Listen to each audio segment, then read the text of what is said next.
എല്ലാവർക്കും നമസ്കാരം. Income tax law and accounts എന്ന സബ്ജക്റ്റിൻ്റെ പുതിയൊരു വീഡിയോയിലേക്ക് എല്ലാവർക്കും സ്വാഗതം. അപ്പോൾ മക്കളെ, നമ്മൾ ഡിസ്കസ് ചെയ്യുന്നത് chapter 2 introduction to income tax ആണ്. ഇതിൽ ഒത്തിരി ടോപ്പിക്ക് നമ്മൾ കവർ ചെയ്തിട്ടുണ്ട്. ഇനി നമുക്കൊരു കുഞ്ഞു ടോപ്പിക് ഉണ്ടെന്ന് നമ്മൾ കഴിഞ്ഞ വീഡിയോയിൽ പറഞ്ഞിട്ടുണ്ടായിരുന്നു അല്ലേ. ആ കുഞ്ഞു ടോപ്പിക്ക് ക്യാപിറ്റൽ ആൻഡ് റവന്യൂ ആണ്. ഈ ടോപ്പിക്കിന് ശേഷം വേണം നമുക്ക് സെക്കൻഡ് ചാപ്റ്ററിലെ മോസ്റ്റ് ഇമ്പോർട്ടൻറ്റ് ടോപ്പിക്ക് ഡിസ്കസ് ചെയ്യാനായിട്ട്. Income tax is levied on income and not on receipt. അപ്പോൾ ഇൻകം ടാക്സ് ലെവി ചെയ്യുന്നത് ഇൻകത്തിൻ്റെ മേലെയാണ്, അല്ലാണ്ട് നമ്മുടെ റിസീപ്റ്റിൻ്റെ മേലെയല്ല. Similarly expenditure of revenue nature alone are deductible from the income to determine the taxable income of the assessee. അപ്പോൾ നമ്മുടെ ടാക്സബിൾ ഇൻകം, നമ്മുടെ മൊത്തം ഇൻകത്തിൽ നിന്ന് റവന്യൂ നാച്ചറിലുള്ള എക്സ്പെൻഡിച്ചർ മാത്രമാണ് നമ്മൾ ടാക്സബിൾ ഇൻകം കാണാനായിട്ട് ഡിഡക്റ്റ് ചെയ്യുന്നുള്ളൂ. Therefore, it is essential to distinguish between receipts and income as well as payment and expenditure. അപ്പോൾ നമുക്ക് എന്ത് മനസ്സിലാവണം?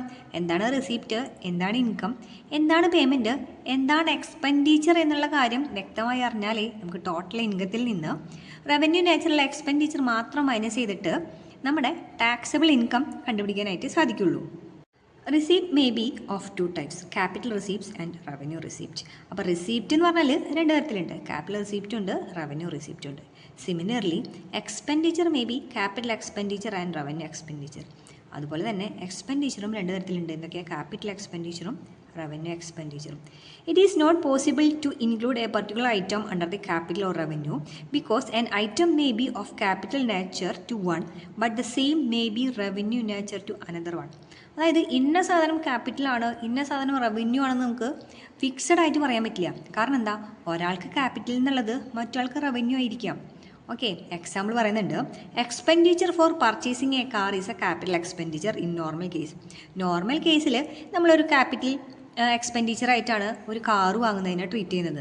പക്ഷേ but for a car dealer, ഒരു കാർ ഡീലറിനെ സംബന്ധിച്ചോ it is a revenue expenditure. അത് അയാളുടെ സ്റ്റോക്ക് ഇൻ ട്രേഡ് ആണ്, അത് അയാളുടെ സംബന്ധിച്ച് റവന്യൂ ആണ്, അയാളുടെ ക്യാപിറ്റൽ എക്സ്പെൻഡിച്ചർ അല്ല. അപ്പോൾ എനിക്ക് റവന്യൂ ആയി തോന്നുന്ന ഒരു എക്സ്പെൻസ് മറ്റൊരാൾക്ക് വേണമെങ്കിൽ ക്യാപിറ്റൽ ആവാം. ഓക്കെ, അത് അയാളുടെ ബിസിനസ്സുമായി ബന്ധപ്പെട്ടതാണ്. അപ്പോൾ ഇന്ന ഐറ്റം ക്യാപിറ്റലാണ്, ഇന്ന ഐറ്റം റവന്യൂ ആണെന്നുള്ള കാര്യം നമുക്ക് മുന്നേ ഫിക്സ് ചെയ്യാനായിട്ട് സാധിക്കില്ല. ആണെങ്കിൽ നമ്മൾ ക്യാപിറ്റലാണോ റവന്യൂ ആണെന്ന് ഇങ്ങനെ തിരിച്ചറിയാം. അപ്പോൾ അവർ പറയണത്, അവർ 5 കണ്ടീഷൻ പറയുന്നുണ്ട്. ഈ 5 കണ്ടീഷൻ വെച്ചിട്ട് നമുക്ക് എങ്ങനെ തിരിച്ചറിയാം ഇത് ക്യാപിറ്റലാണോ റവന്യൂ ആണെന്ന് തിരിച്ചറിയാമെന്നാണ് പറയുന്നത്.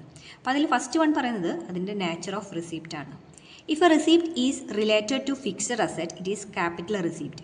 അപ്പോൾ നമുക്ക് കിട്ടിയ റിസീപ്റ്റ് ഫിക്സഡ് അസറ്റുമായി ബന്ധപ്പെട്ടതാണെങ്കിൽ അത് ക്യാപിറ്റൽ റിസീപ്റ്റ് ആയിരിക്കും. And if it is related to current asset or circulating asset it is revenue receipt. അപ്പോൾ നമുക്ക് കിട്ടിയ റിസീപ്റ്റ് നമ്മുടെ കറണ്ട് അസറ്റോ സർക്കുലേറ്റിംഗ് അസറ്റോ ആയിട്ട് റിലേറ്റഡ് ആണെങ്കിൽ അത് റവന്യൂ റിസീപ്റ്റ് ആയിരിക്കും. Fixed asset include plant, machinery, vehicle, building etcetera. നമുക്കറിയാം അല്ലേ ഫിക്സഡ് അസറ്റ് എന്തൊക്കെയാണ്, കറണ്ട് അസറ്റ് എന്തൊക്കെയാണെന്ന് അറിയാം അല്ലേ. അതൊന്നുകൂടി അവിടെ പറഞ്ഞിട്ടുണ്ട്. ഫിക്സഡ് അസറ്റ് എന്ന് പറഞ്ഞാൽ പ്ലാന്റ്, മെഷീനറി, വെഹിക്കിൾ, ബിൽഡിംഗ് ആണ്. കറണ്ട് അസറ്റ് എന്ന് പറഞ്ഞിട്ടുണ്ടെങ്കിൽ debtors, stock in trade, bills receivable എക്സെട്രയാണ്. നെക്സ്റ്റ് വരുന്നത് termination of source of income. Any sum received as a compensation for the termination of the source of income is capital receipt. Normally such receipts are not taxable. അങ്ങനെയാണെങ്കിൽ compensation കിട്ടിയതാണെങ്കിൽ എന്താണ്? ക്യാപിറ്റലാണ്. അത് നമ്മൾ എന്ത് ചെയ്യില്ല? ടാക്സബിൾ ചെയ്യില്ല. പക്ഷേ however the act contain a provision by which such receipt shall be taxable. അപ്പോൾ ആക്റ്റിൽ പറയുന്നുണ്ട് സച്ച് റിസീപ്റ്റ് എങ്ങനെയാണ് ടാക്സ് ചെയ്യാം. എങ്ങനെയാണെങ്കിൽ compensation received by an employee from his employer on termination services is capital receipt but taxable. ഒരാളുടെ ജോലി വിട്ടു പോരുന്ന സമയത്ത് എംപ്ലോയർ തരുന്ന പൈസ ഉണ്ടല്ലോ, അതെന്താണ്? നമ്മുടെ ക്യാപിറ്റൽ റിസീപ്റ്റ് തന്നെയാണ്. പക്ഷേ എന്ത് ചെയ്യാം? അത് ടാക്സബിൾ ചെയ്യാമെന്നാണ് പറയുന്നത്. ഓക്കെ, നെക്സ്റ്റ് വരുന്നത് receipt in substitution of income ആണ്. Any receipt in substitution of income is revenue receipt. In other words compensation for the income to be earned in future is revenue receipt. Example പറഞ്ഞിട്ടുണ്ട്. When a business is sold as a whole receipt in respect of the asset except stock in trade is capital receipt, but the amount received in respect of stock in trade is revenue receipt, and the profit, if any, is taxable under the head income from business. ഒന്നുമില്ല മക്കളെ, നമ്മൾ മുന്നേ പറഞ്ഞിട്ടില്ലേ നമുക്ക് എന്തെങ്കിലും income കിട്ടുന്നുണ്ട്, അതിന് പകരമായിട്ട് ആ ബിസിനസ് നിർത്താൻ വേണ്ടി നമുക്ക് എന്തെങ്കിലും കോമ്പൻസേഷൻ കിട്ടുന്ന കാര്യമൊക്കെ നമ്മൾ മുന്നേ പറഞ്ഞില്ലേ. അങ്ങനെ നമ്മുടെ എന്തെങ്കിലും ഇൻകത്തിന് പകരം നമുക്ക് എന്തെങ്കിലും കോമ്പൻസേഷൻ കിട്ടുകയാണെങ്കിൽ അതെന്താണ്? റവന്യൂ റെസിപ്റ്റ് ആണ്. എക്സാമ്പിളോട് പറഞ്ഞിട്ടുണ്ട്, നമ്മൾ ബിസിനസ് നിർത്താണ് അല്ലെങ്കിൽ ബിസിനസ് വിൽക്കുകയാണെങ്കിൽ സ്റ്റോക്ക് ഇൻ ട്രേഡ് ഉള്ള ഒഴികെയുള്ള എല്ലാതും എന്താണ്? ക്യാപിറ്റൽ റെസിപ്റ്റ് ആണ്. പക്ഷേ സ്റ്റോക്ക് ഇൻ ട്രേഡ് ഉണ്ടല്ലോ, അതെന്താണ്? റവന്യൂ റെസിപ്റ്റ് ആണ്. അതിൽ നിന്ന് നമുക്ക് എന്തെങ്കിലും പ്രോഫിറ്റ് ഉണ്ടാവുകയാണെങ്കിൽ അത് ഇൻകം ഫ്രം ബിസിനസ് ആയിട്ട് ട്രീറ്റ് ചെയ്യണം എന്നാണ് പറഞ്ഞിട്ടുള്ളത്. നെക്സ്റ്റ് പറയുന്നത് compensation on surrender of your right any amount received. ഇതിൽ എമൗണ്ട് കിട്ടാണ് as a compensation on surrendering a right. ഒരു റൈറ്റ് സറണ്ടർ ചെയ്യുന്നതിന് എന്തെങ്കിലും കോമ്പൻസേഷൻ കിട്ടുകയാണെങ്കിൽ ഈസ് എ ക്യാപിറ്റൽ റെസിപ്റ്റ്. അതെന്താണ്? ക്യാപിറ്റൽ റെസിപ്റ്റ് ആണ്.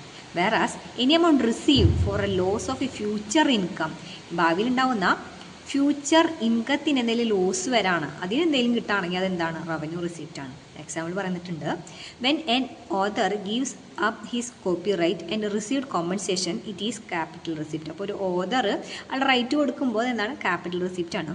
But when he receive it is advance royalty for future years it's revenue receipt. പക്ഷേ advance royalty കിട്ടുകയാണെങ്കിൽ അതെന്താണ്? Revenue receipt ആണെന്നാണ് പറയുന്നത്. ലാസ്റ്റ് വൺ പറയുന്നത് പർപ്പസ് ഓഫ് ട്രാൻസാക്ഷൻ ആണ്. When an asset is purchase four A personal or domestic use and later sold by chance there is a capital receipt. അപ്പോൾ നമ്മൾ personal അല്ലെങ്കിൽ domestic ആവശ്യങ്ങൾക്ക് വേണ്ടിയിട്ട് വാങ്ങിയിട്ട് അത് വിൽക്കുകയാണെങ്കിൽ അതെന്താണ്? ക്യാപിറ്റൽ റെസിപ്റ്റ് ആണ്. On the other hand when some asset is purchase by a trader with purpose of selling the same the receipt on sale is revenue receipt. അപ്പോൾ ട്രേഡർ ആണെങ്കിൽ അത് വിറ്റിട്ട് എന്തെങ്കിലും കിട്ടുകയാണെങ്കിൽ എന്താണ്? റവന്യൂ റെസിപ്റ്റ് ആണ്. ഇവിടെ കുറച്ചും കൂടി എക്സാമ്പിൾസ് പറഞ്ഞിട്ടുണ്ട് ക്യാപിറ്റൽ റെസിപ്റ്റിനും റവന്യൂ റെസിപ്റ്റിനും. അപ്പോൾ ഇത് വായിച്ച് നമുക്ക് ഒന്നും കൂടി ക്ലിയർ ആവും കേട്ടോ. ഓക്കെ, അപ്പോൾ എക്സാമ്പിൾ ഫസ്റ്റ് പറഞ്ഞതെന്ന് വെച്ചിട്ടുണ്ടെങ്കിൽ sale price of technical know how or commercial right. ഇതെന്താണ്? Technical know how commercial right വിറ്റിട്ട് കിട്ടുന്നത് ക്യാപിറ്റൽ റെസിപ്റ്റ് ആണ്. Compensation received by an employee for wrongful dismissal from service. Compensation കിട്ടാണ് എംപ്ലോയിക്ക്, അതെന്താണ്? ക്യാപിറ്റൽ റെസിപ്റ്റ് ആണ്. Amount receive on sale of shop along with furniture. നമ്മൾ നമ്മുടെ കട വിൽക്കാണ് ഫർണിച്ചറൊക്കെ ആയിട്ട്, അതെന്താണ്? ക്യാപിറ്റൽ റെസിപ്റ്റ് ആണ്. Contribution received by electric supply company from consumer for installation of service line, അതെന്താണ്? ക്യാപിറ്റൽ റെസിപ്റ്റ് ആണ്. Sale proceeds of A computer വിറ്റിട്ട് കിട്ടുന്നത് എന്താണ്? ക്യാപിറ്റൽ റെസിപ്റ്റ് ആണ്. അപ്പോൾ റവന്യൂവിൽ എന്തൊക്കെയാണ് വരുന്നത്? Damage awarded by a court to a company for a breach of a contract by another company. ഇപ്പോൾ വേറൊരു കമ്പനി ആയിട്ട് ഒരു കോൺട്രാക്ട് ഉണ്ടായിരുന്നു, അതിന് ബ്രീച്ച് വന്നു, അപ്പോൾ നമുക്ക് എന്തെങ്കിലും കിട്ടാണ്? ഡാമേജ് കിട്ടുകയാണെങ്കിൽ അതെന്താണ്? റവന്യൂ റെസിപ്റ്റ് ആണ്. Compensation received by the person disable for a short period by accident thus losing income. അപ്പോൾ ഒരു ആക്സിഡൻറ്റ് ഉണ്ടായിട്ട് അയാൾക്ക് എന്താണ്? കോമ്പൻസേഷൻ കിട്ടുകയാണല്ലേ. But if the person is permanently disabled compensation received will be capital receipt. അപ്പോൾ shorter പീരീഡിനാണെങ്കിൽ revenue receipt ആണ്. Permanently ഇയാൾ എന്തായി? ഡിസേബിളായി, അങ്ങനെയാണെങ്കിൽ അതെന്താണ്? ക്യാപിറ്റൽ റെസിപ്റ്റ് ആണ്. Reward from employer for a good service. Good സർവീസിനുള്ള റിവാർഡ് റവന്യൂ റെസിപ്റ്റ് ആണ്. Bonus shares received by dealer, അതെന്താണ്? റവന്യൂ ആണ്. Income from mines and quarries എന്താണ്? റവന്യൂ റെസിപ്റ്റ് ആണ്. The following matters are important in deciding the nature of receipt. ഇപ്പം റിസീപ്റ്റിൻ്റെ nature നോക്കാനായിട്ട് താഴെ പറയുന്ന കാര്യങ്ങൾ കൂടി ശ്രദ്ധിക്കണം എന്നാണ് പറഞ്ഞിട്ടുള്ളത്. അതിലെന്താണ്? Receipt in lump sum or installment. Receipt ചെയ്യുന്നത് ഒരുമിച്ചാണോ ഇൻസ്റ്റാൾമെൻ്റ് ആണോ? Nature of receipt in the hands of recipient. റിസിപ്പിയൻറ്റിന് തന്നെയാണോ കിട്ടുന്നത് അല്ലെങ്കിൽ വേറെ ആർക്കെങ്കിലും ആണോ? എമൗണ്ട് ഓഫ് റിസീപ്റ്റ് എത്ര കിട്ടുന്നുണ്ട്? Name of receipt, payment made out of the capital. അപ്പോൾ ഇത്രയും കാര്യങ്ങൾ കൂടി നമ്മൾ കൺസിഡർ ചെയ്തിട്ട് വേണം അതിൻ്റെ നേച്ചർ തീരുമാനിക്കാൻ എന്നാണ് പറയുന്നത്.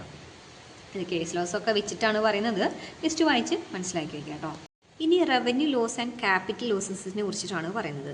As in the case of revenue receipt and capital receipt, distinction between revenue losses and capital loss is very important. അപ്പോൾ നമുക്ക് റവന്യൂ ലോസ് ആണോ ക്യാപിറ്റൽ ലോസ് ആണോ എന്നുള്ള കാര്യം കൂടി നമുക്ക് തീരുമാനിക്കേണ്ടത് ഇമ്പോർട്ടൻ്റ് ആണ്.